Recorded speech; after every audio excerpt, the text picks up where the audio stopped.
Good morning students. Welcome you all to Shanti Kunj online classes.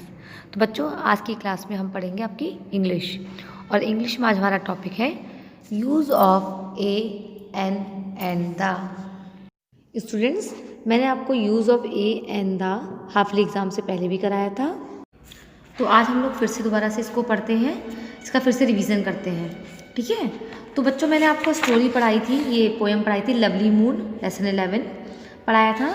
तो आपको हमने इसकी पोएम पढ़ा दी थी, आपको हिंदी समझा दिया था, एक्सरसाइज पूरी हमारी हो चुकी थी, हमने सब करवाया था। आपको मैंने होमवर्क भी दिया था कि आपको ये पिक्चर ड्रॉ करके ही लिखना है। ठीक है। सभी बच्चों ने ये काम कर लिया कॉपी में अपनी। अब बच्चों, इसके बाद में आपके आर्टिकल्स जो बताए थे मैंने आपको, ए एन द आर्टिकल्स कहलाते हैं। क्या कहलाते हैं? आर्टिकल्स। तो ए और एन हम किसके आगे लगाते हैं? एन लगाते हैं हम आपके वॉवल्स के आगे, यानी कि जो letter A, E, I, O, U से स्टार्ट होते हैं, उन लेटर्स के आगे हम लगाते हैं एन। बाकी के लेटर जो हमारे 21 बचे उन्हें कहते हैं कॉन्सोनेंट्स, उनके आगे हम लगाते हैं ए। ठीक है। ये चीज़ मैंने आपको बहुत पहले बताई थी, आपको पढ़ा चुकी थी मैं पहले भी, कि कॉन्सोनेंट्स के आगे ए लगता है और वॉवल्स के आगे एन लगता है। लेकिन we use a noun in a use the when a noun is use second time. लेकिन हम द का यूज़ कहाँ करते हैं? जब नाउन को हम सेकेंड टाइम यूज़ करते हैं, यानी दोबारा हम यूज़ करते हैं। ठीक है। तो बच्चों, मैं यहाँ पे कर रही हूँ, आपकी एक स्टोरी है, उसमें हमको यूज़ किसका करना है? आ का, एन का एंड द का। तो एक आपकी स्टोरी भी हो जाएगी और एक आपको आर्टिकल भी सीख जाएंगे आप। तो there was dash crow which was very thirsty. तो आएगा देयर वॉज आ, यानी कि एक कौवा था। एक बार की बात है, एक कौवा था जो कि बहुत प्यासा था। ही सर्च फॉर वाटर एवरीवेयर। वो पानी की तलाश में यहाँ वहाँ भटक रहा था, पानी ढूंढ रहा था। At last he saw dash water pot. A water pot, एक वाटर पॉट मिला ना। A water pot near the well, किसके पास में? कुएं के पास में। तो नियर द वेल यहाँ पे हम लिख लेंगे द वेल। तो तभी उसने क्या देखा कि एक पानी का घड़ा किसके पास? कुएं के पास में रखा हुआ है। He look inside the a pot.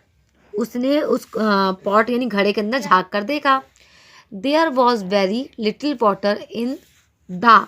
अब पॉट दोबारा आया तो यहाँ पे हम दा लगा देंगे। तो उसने उसके अंदर देखा कि इसके अंदर तो बहुत थोड़ा, लिटिल माने बहुत थोड़ा सा पानी था, घड़े में बहुत थोड़ा सा पानी था। तो द डैश क्रो, तो यहाँ पे क्रो दूसरी बार आया तो द आएगा। The crow saw some stones nearby. तो उसने क्या देखा? उस घड़े के पास ही, यानी कुएं के पास ही कुछ कंकड़ पड़े, कुछ पत्थर पड़े हुए हैं। ही थॉट ऑफ डैश प्लान। उसने क्या सोचा? आ प्लान, एक प्लान सोचा, उसको एक प्लान सूझा। He picked up some stones. उसने कुछ पत्थर यानी कुछ कंकड़ उठाए। He put them one by one into the pot. तो और उसने क्या किया? उसको एक एक करके पत्थरों को, ए वन बाय वन, एक एक करके पत्थरों को उसने घड़े के अंदर डाल दिया। फिर डैश वाटर लेवल, यानी कि the water level in the pot came up. अब देखिए बच्चों, पॉट दोबारा आया है, तिबारा आया है, तो यहाँ पे बार बार आ रहा है, तो इसलिए यहाँ पे क्या यूज़ किया हमने? दा का यूज़ किया है। नाउन जब हमारी पहली बार के बाद दोबारा या तीसरी बार यूज होती है तो हमेशा उसका आगे हम क्या लगाते हैं? दा लगाते हैं। तो कहानी को आगे बढ़ाते हैं। जब उसने कंकड़ उसके अंदर डाले कि करके, तो उससे कंकड़ डालने से क्या हुआ? पानी का जो लेवल था, पानी का जो सतह थी, वो थोड़ी थोड़ी करते ऊपर आ गई।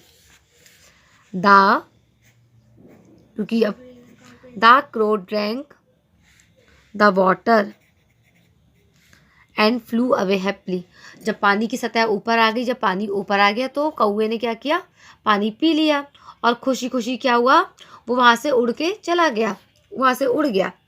तो बच्चों, कैसी लगी कहानी? इंटरेस्टिंग थी ना कहानी? कहानी भी सुन लिया आपने और साथ में अपना आर्टिकल भी सीख लिए। आपको आर्टिकल समझ में आ गया ना? आपको मैंने बताया कि जो हमारे वॉवल्स होते हैं उनके आगे हमेशा ए एन एन लगाते हैं।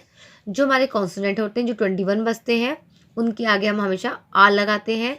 और जो हमारी नाउन होती है, एक बार के बाद जब भी हम उसको दोबारा यूज़ करते हैं, है ना, उसको दोबारा यूज़ करते हैं तो उसके आगे हम क्या लगाते हैं, द लगाते हैं। ठीक है, आ गया समझ में आपको? अब आप अच्छी तरह से कॉपी में इसको कर लीजिएगा, ये आपके टेस्ट में या एग्ज़ाम में आ सकता है। ऑलराइट, ओके स्टूडेंट्स, फिर हम लोग नेक्स्ट क्लास में मिलते हैं। Bye bye.